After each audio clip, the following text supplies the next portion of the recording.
নমস্কার বন্ধুরা, আজ আমি বানাবো মোমো অর্থাৎ চিকেন মোমো।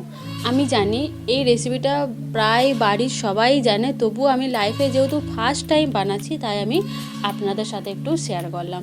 আমি যেভাবে পেরেছি বানিয়েছি সেভাবেই আপনাদেরকে দেখাচ্ছি। প্রথমে বাবার কাছ থেকে সমস্ত রকম সবজি নিয়ে চলে এসেছিলাম, তারপর সেগুলো কেটে দিয়েছিলাম। প্রথমে এখানে পেঁয়াজ কুচি, বাঁধাকপি কুচি, গাজর কুচি, বরবটি কুচি আর ক্যাপসিকাম কুচি। যেহেতু আমাকে মাংসগুলো এভাবে দিয়েছিল তাই আমি একটু কিমা করে নিয়েছিলাম যাতে মাংসটা ভালো করে সেদ্ধ হয়ে যায়। বড় থাকলে তো ভালো করে সেদ্ধ হবে না। তারপর মাংসটা ভালো করে কিমা করে নেওয়ার পর তার মধ্যে সমস্ত রকম সবজি যেগুলো কুচিয়েছিলাম সেগুলো একে একে দিয়ে দিয়েছিলাম।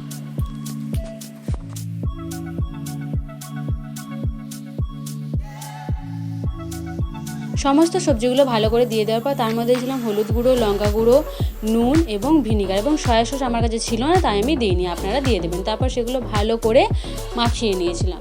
যেহেতু আমার মাংসটা একটু কাঁচা এবং আমি প্রথমবার বানাচ্ছি সেজন্য আমি ভাবলাম এবং আমার মনে হলো মাংসটা একটু ফ্রাই করে নিলে কেমন হয়, তাই মাংসটা আমি একটু তেলে ফ্রাই করে নিয়েছিলাম। তেলের মধ্যে দিয়েছিলাম একটু আদা কুচি এবং রসুন কুচি, তার ফলে ভালো একটা গন্ধ বের হয়।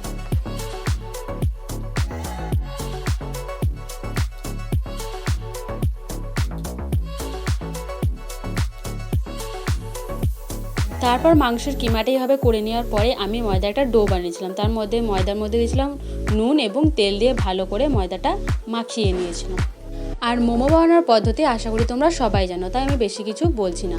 একটা লেচি কেটে নিয়েছিলাম গোল করে, তার মধ্যে মোমো স্টাফিংটা দিয়ে দিয়েছিলাম। আমি যেহেতু ফার্স্ট টাইম বানাচ্ছি তাই প্রথমবার যে মোমোটা বানিয়েছি আমি খুবই খারাপ বানিয়েছি। আমি জানি আপনাদের পছন্দ হবে না।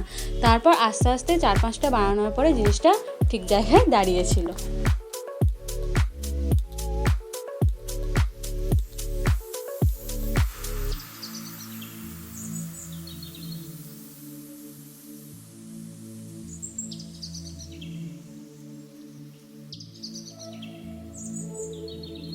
এইভাবে একে একে সমস্ত মোমোগুলো আমি বানিয়ে নিয়েছিলাম। তারপরে আমি জলটা গরম করতে আগে থেকেই বসিয়ে দিয়েছিলাম। তারপর আমার কাছে কোনো স্টিম নেই বলে আমি এই ফুটো ছাঁকনিটার মাধ্যমেই করছি। প্রথমে এই ফুটো ছাঁকনিটার মাধ্যমে আমি গায়ে তেল লাগিয়ে দিয়েছিলাম আর মোমোগুলোর গায়েও একটু করে তেল লাগিয়ে দিয়েছিলাম। তারপর একে একে সমস্ত মোমোগুলো দিয়ে দিয়েছিলাম এবং ঢাকনা দিয়ে আধ ঘন্টা মতো রেখে দিয়েছিলাম। তারপরে এই রেজাল্ট, কিন্তু রেজাল্টটা এত সুন্দর হবে জীবনে প্রথমবার বানিয়ে আমি সত্যি ভাবতে পারিনি।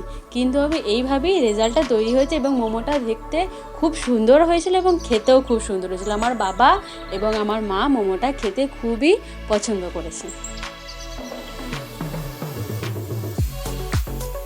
এটা হলো মোমোর ফাইনাল রেজাল্ট। তোমরা দেখে জানাবে মোমোটা কেমন হয়েছে। আশা করি তোমাদেরও ভালো লাগবে।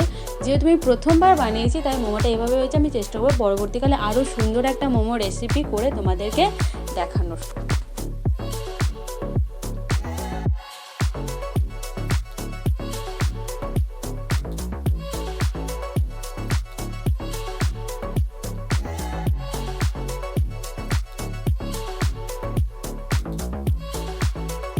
তো লাস্টে এটাই বলবো, যদি ভালো লাগে আমার এই রেসিপিটাকে একটু লাইক করে দিও এবং আমার চ্যানেলটাকে একটু সাবস্ক্রাইব করে দিও।